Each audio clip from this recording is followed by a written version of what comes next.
What is up, golf fans, and welcome back to another episode of Fairways and Dreams. I'm your host, Jeff Hartman. On this Tuesday podcast, solo podcast where I get you all ready, talk about the latest news in the game of golf, start off the week on a good note, even though it's not a Monday, but that's neither here nor there. Just wanted to give you the lay of the land this week. Have two shows for you, just two.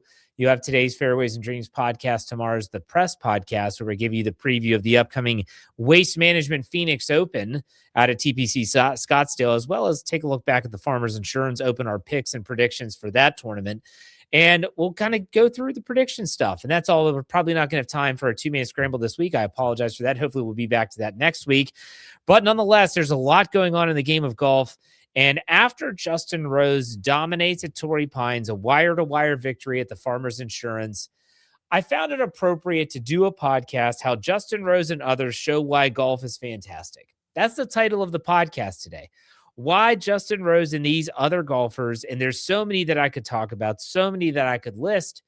I'm going to focus on just a few and their individual stories, and it's going to hopefully connect the dots as to why golf is such a unique game, but it's such a great game. And so let's start off with, there's a lot of reasons why golf is great, why it's awesome. But I think that the biggest thing for me is that, I'm going to be 43 years old this month. I find myself being very frustrated with the game of golf. If you listen to the golf mixtape 2 weeks ago in January with, Dan from Leave the Pin, I talked openly about how last season in terms of golf was a really bad one for me. Didn't play well, didn't feel good playing, meaning I didn't trust the swing. I didn't trust myself over the golf ball. Didn't play a lot. Those two probably went hand in hand. But the one thing about golf that I think is absolutely fantastic is that you can still improve despite your age. Think about it. When you have golfers that as they get older, they get better. And this hasn't been true for everyone. I mean, you look at the most dominant golfer ever, Tiger Woods. As he aged is when he started to get hurt. He started to have surgeries.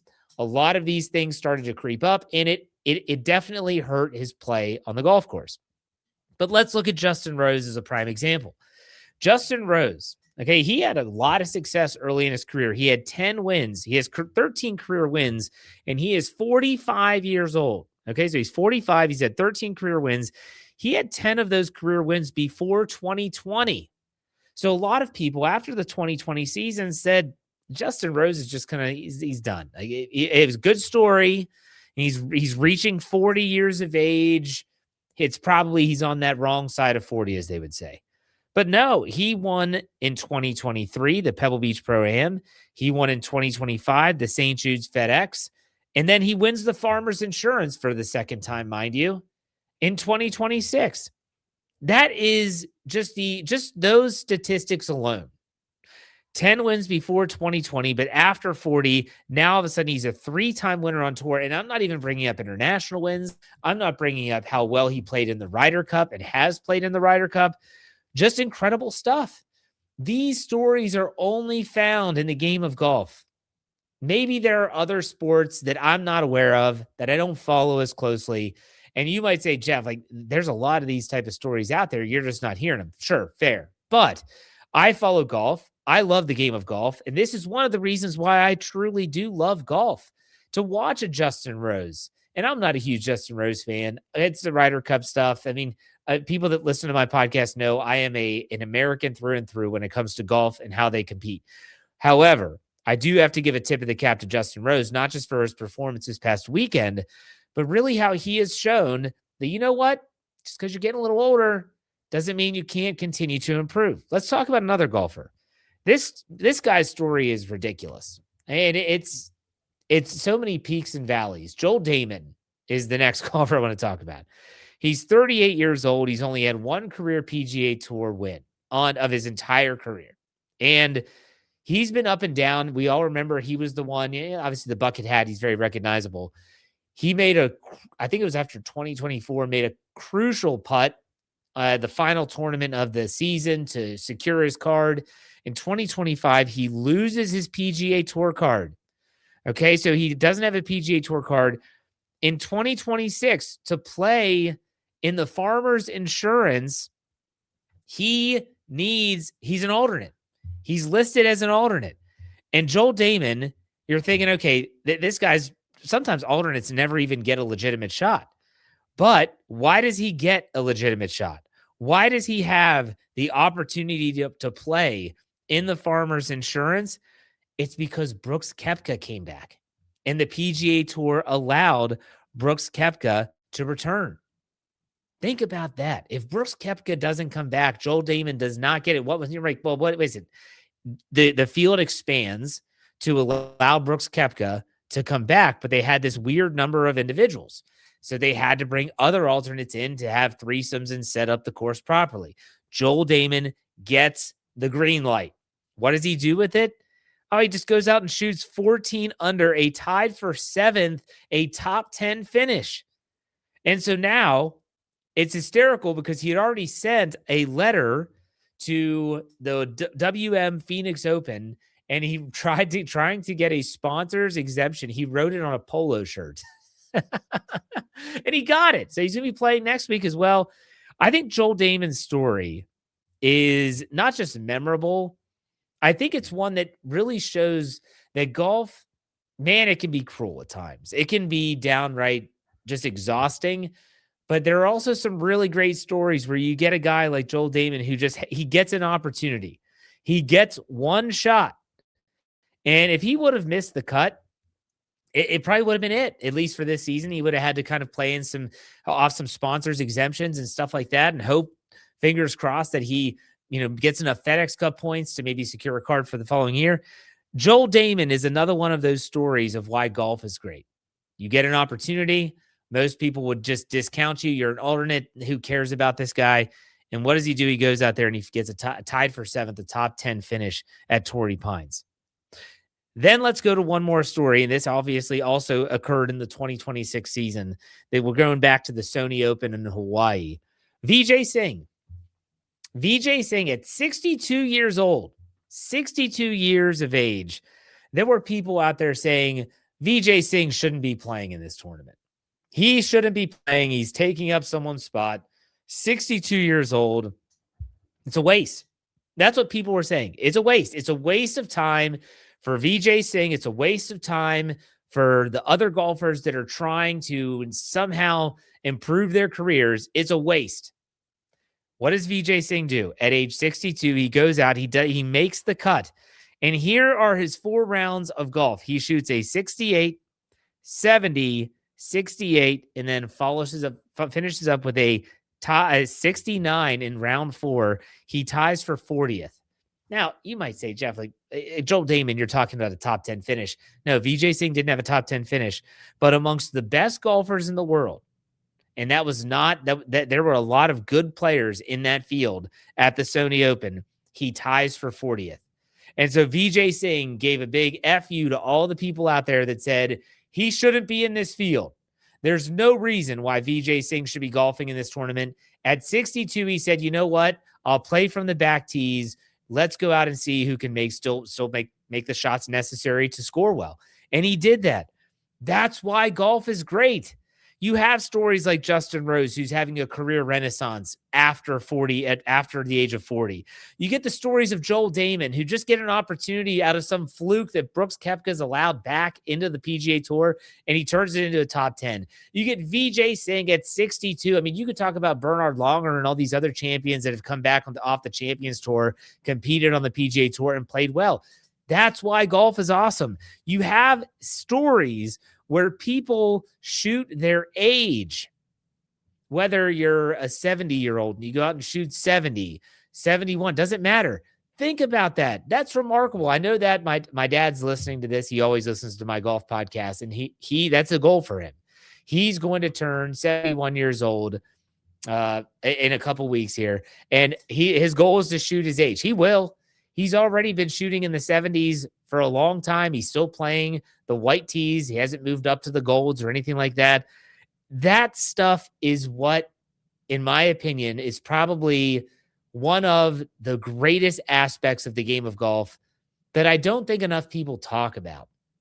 Yes, we love talking about the Scotty Schefflers who really just kind of turn it on. People don't realize Scotty didn't get his tour card till 2020. And man, the last 3 years has really just been insane for how well he's performed. Golf is weird. You can figure things out. It feels like Scotty Scheffler figured things out. It looks like Justin Rose kind of figured things out. Joel Damon, it might have just been one weekend, but he figured it out at Torrey Pines in California. I think that golf is so unique in this aspect. Let's go back to the very first example. Justin Rose, 45 years old, wins on the PGA Tour, dominating fashion, wire to wire. What other sport can we that isn't something that's a little bit? I'm trying not to discredit any sports, but like something like darts or cornhole.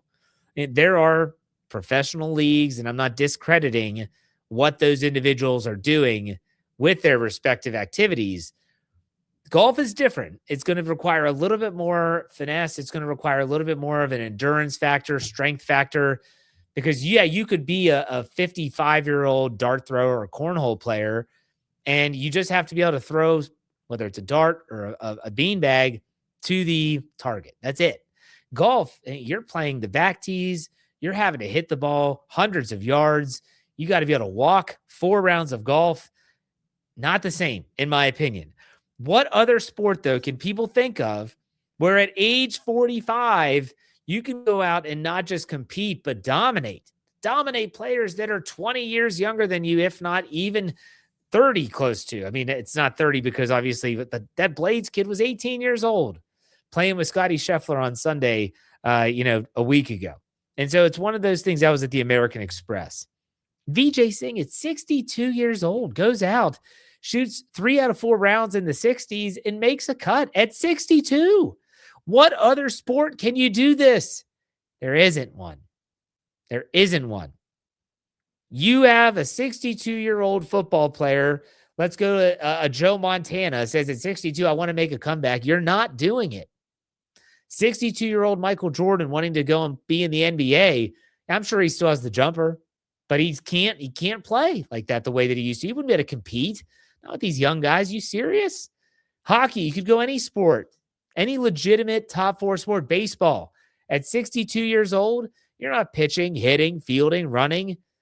But in golf, not only can you compete, you can get better. You can improve. You can continue to work on the game and find ways to shave strokes off your round as you get older.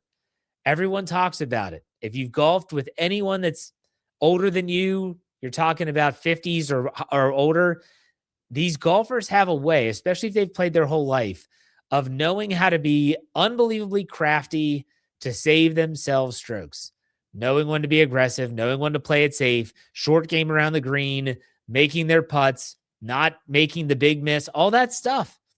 Golf is unique.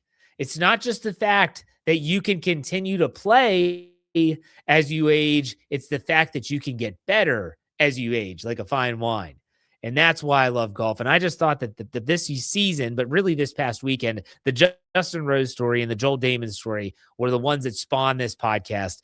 It's just an example of why golf is just freaking fantastic. And I know that here in the Mid-Atlantic where I am, we still have about 8 inches of snow with another inch of ice on top. I'm not going to be golfing for a while, but I do have that itch. It is officially hit me. I've been bit by the bug. I'm seeing Masters commercials on, whether it's for Amazon Prime on TV or ESPN and ABC. I am ready. Let me get out to the driving range. Let me go out on the short course. Doesn't matter.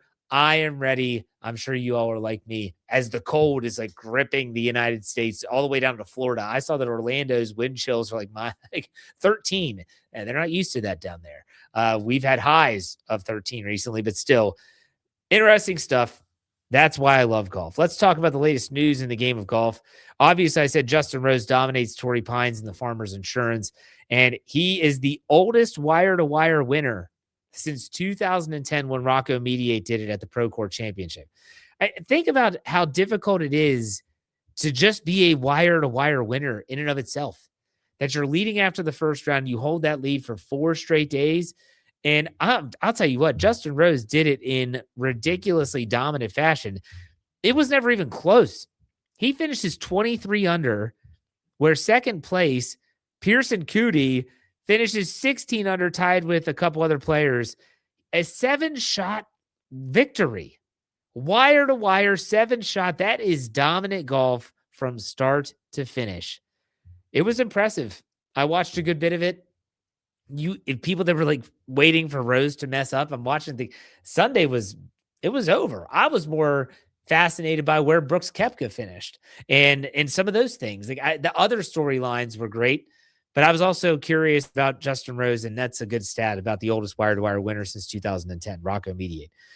There was some other news, though. Brooks Koepka returns, and he did make the cut, but he did not finish near the top 20, tied for 56. I think he finished 4 under par. And like I said, when 23 under is winning, it just shows you how far off he is. I did hear some people having some conversation. This was on social media, which stemmed from like Golf Channel's coverage and NBC, stuff like that. And they said, this shows how Brooks Koepka, he look at his LIV golf stats when he was over at LIV. I mean, he was always finishing up in the top 20s. They don't have that level of player there. It's evident. It's obvious. Brooks Koepka, he didn't play poorly. And they did a great job showing a lot of his stuff. You could do feature groups all weekend with Brooks Koepka, but you can just tell it. He has to really work on his game if he wants to compete. Because when you watch Scotty Scheffler in the American Express 2 weeks ago and how dialed in he is, that wasn't Brooks Koepka that we saw at Torrey Pines. I understand there were nerves. I understand he's getting himself back into it. And I still think that this guy's going to vie for major championships.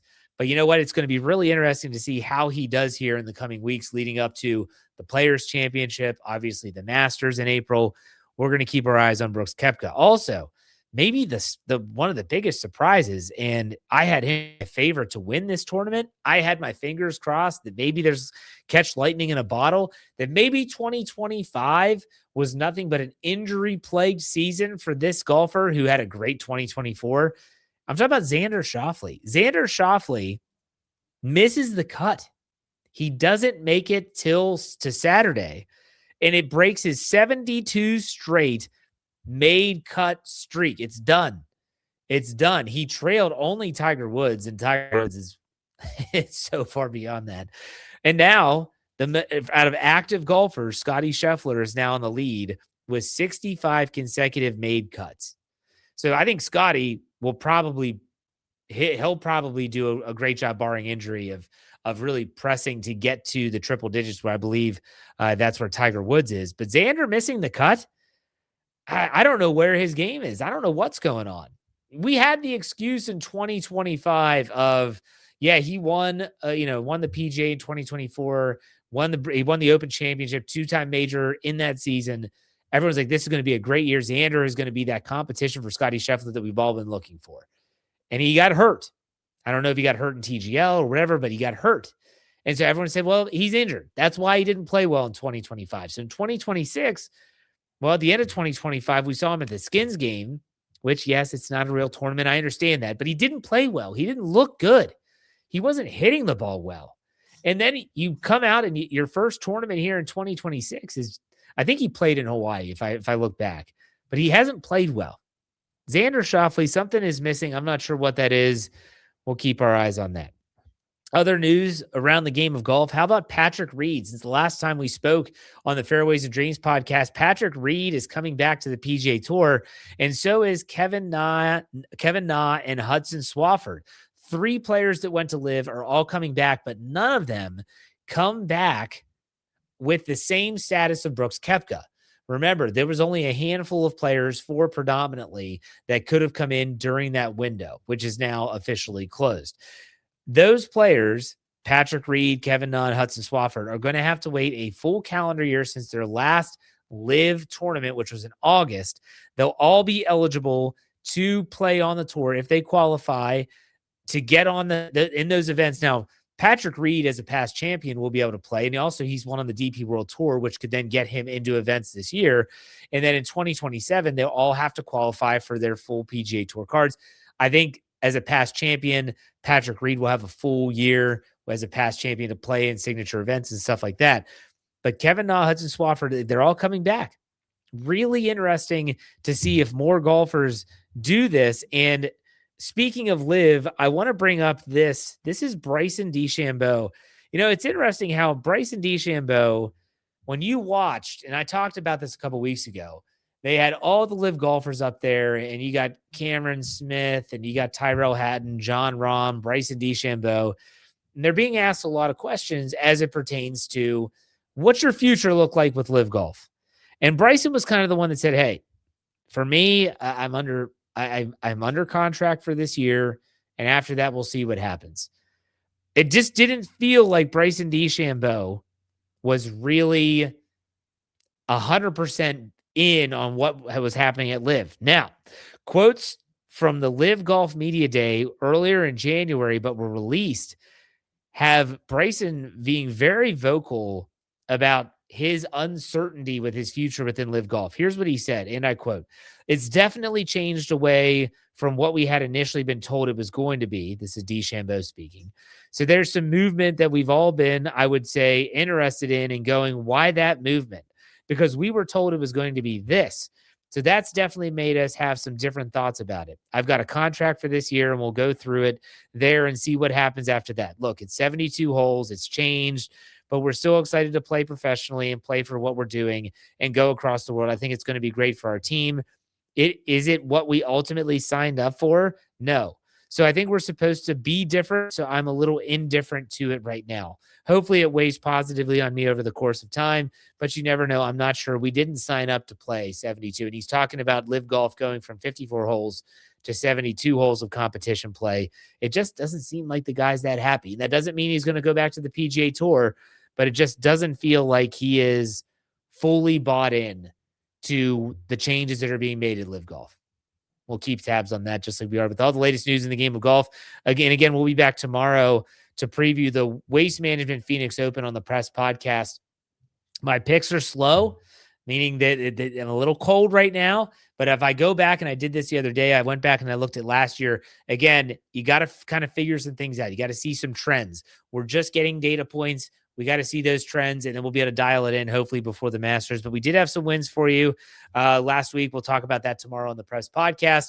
In the meantime, I'll be back next week on another Tuesday Fairways and Dreams podcast. He finishes up. Be safe, be kind, and God bless. And the next time you're out there, even if you're hitting into a screen on a simulator, hit them straight. We'll see you tomorrow.